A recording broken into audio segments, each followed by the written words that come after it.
Hello and welcome to another SH Figuarts review. Today we're looking at Cross Z Charge from Kamen Rider Build. This is of course one of the secondary forms, of our secondary rider using the second driver that appeared in the show to squash these jellies.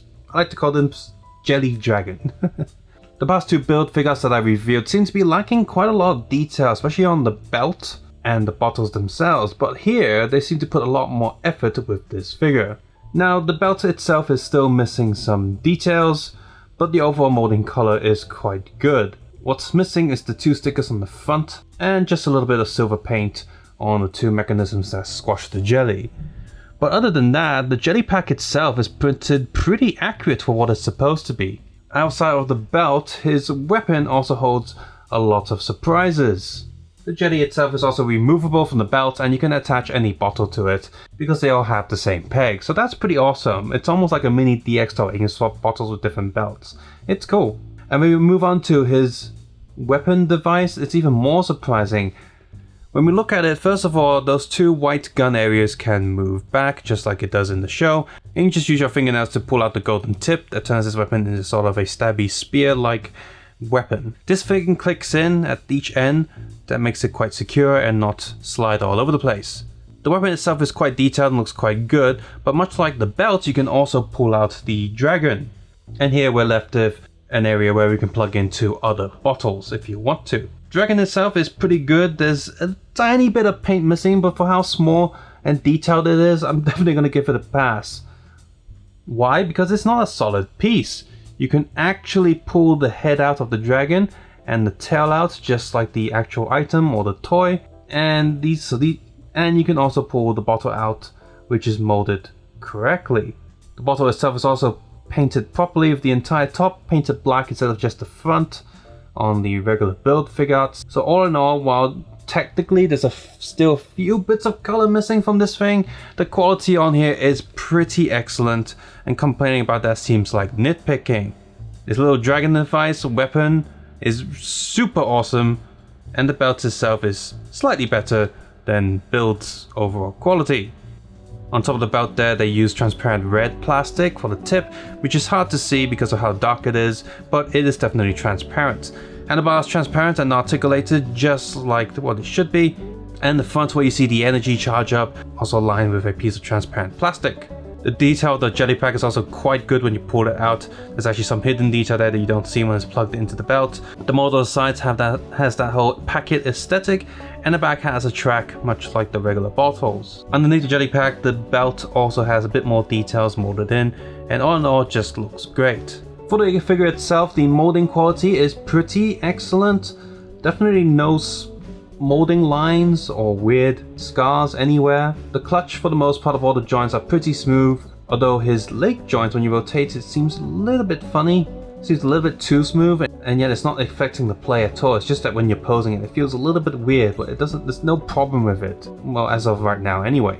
The details on the figure are also pretty excellent. The dragon on the front is molded really well, and they've pegged it down at the eye area so it doesn't look too obvious. It looks like the dark area is just part of the eye, but on closer inspection it does get a little bit distracting. This piece is actually not glued down, and you can remove it if you just nudge it out of the torso. Wonder why they've done that. It's interesting though. The silver paint here is also pretty excellent. This Bandai silver has always been very good. In the show, this suit does have a little bit of weathering on the back and sides, but of course all SH figures tend to be quite clean and when they produce it, and I'm okay with that. The print details are, if I'm going to nitpick, the scale isn't exactly right like it does in the show. For example, on his shoulder pad, those little icons look like batteries should be way further away from the rest of the dragon look, but otherwise it's pretty good. It's also a little harder to see the teeth claw lines on his eyes, where it's a lot more obvious in the show. The orange eyes seem to be actually deeper than the rest of the head, and it gives this really nice layered look.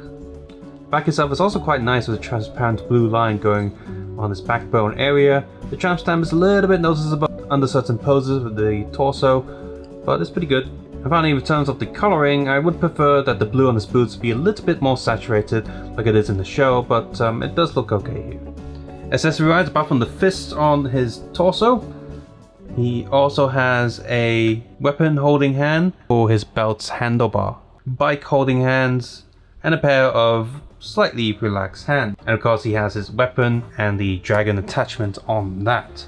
Articulation wise, he has got a double neck joint look down, sideways, sideways. Be careful, these horns, they're made of hard plastic, so it'd be annoying if those snap. He should be able to do full 360 rotating head. Oh, his head came off. Oh, whoops. Come on, look back on. Ah, there we go. Yep, collar is just a little bit too high for that. His shoulder pads do come down quite a fair amount. They're on ball pegs on extra hinges, so they really do get out of the way. So this shouldn't be too much of an issue, this horn piece here. But anyway, he's got the double shoulder. He's got a ball peg shoulder joint that's attached to a swivel, so he can move his arms up. Full rotation here, and it goes upper arm rotation here. Double elbow joint, hands on a ball peg and swivel.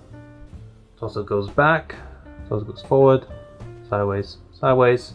And this piece here is also articulated just like the build stomach area. And this joint is hidden really well. Like you're not gonna see the joint, and it just gets out the way when it needs to. His stomach is surprisingly smooth. It's not like muscle molds or anything there. Belt is loose from the body. This piece moves if you need it to. Pull the trigger and poses, that's awesome. Leg doesn't come down, but it can move up, back, sideways, and full rotation here. Not full rotation, doesn't get in the way. Oh, stuck. Crap. Oh, there we go. Knee joint, double knee joint. Foot goes down, foot goes up, toe doesn't go down. Sideways, sideways. And here's a good look at the bottom of his boots.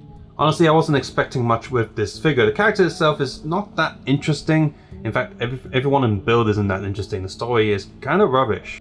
And I was ready to get rid of this figure, like sell it off after I'd done this review quite easily. But after opening the figure and being very pleasantly surprised with the better detail on the Figuarts itself and the excellent detail on his accessories, I think this one's definitely a keeper.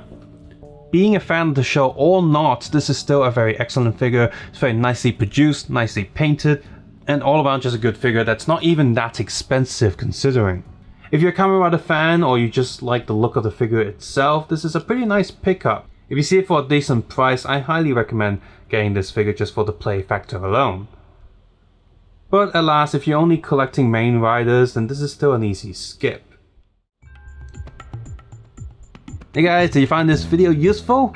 Consider clicking the like button and subscribe button if you see more videos like this in the future. Don't forget to head over to Flickr or Facebook to see the photo album. Which honestly I find as a hobby, and I like doing that more than the YouTube videos now. You can support this channel by turning ad block off or heading over to Patreon and supporting it that way. Feel free to contact me via the main page information if you want to send anything my way for reviews. And hey, leave a comment below on how you feel about this figure. Are you only concerned with collecting his main forms, like his final dragon forms that's just a repaint of the original? Or do you think that this extra belt and jelly look is a good thing to pick up as well? As always, take care, have a nice day. I'll see you guys soon. Bye bye now.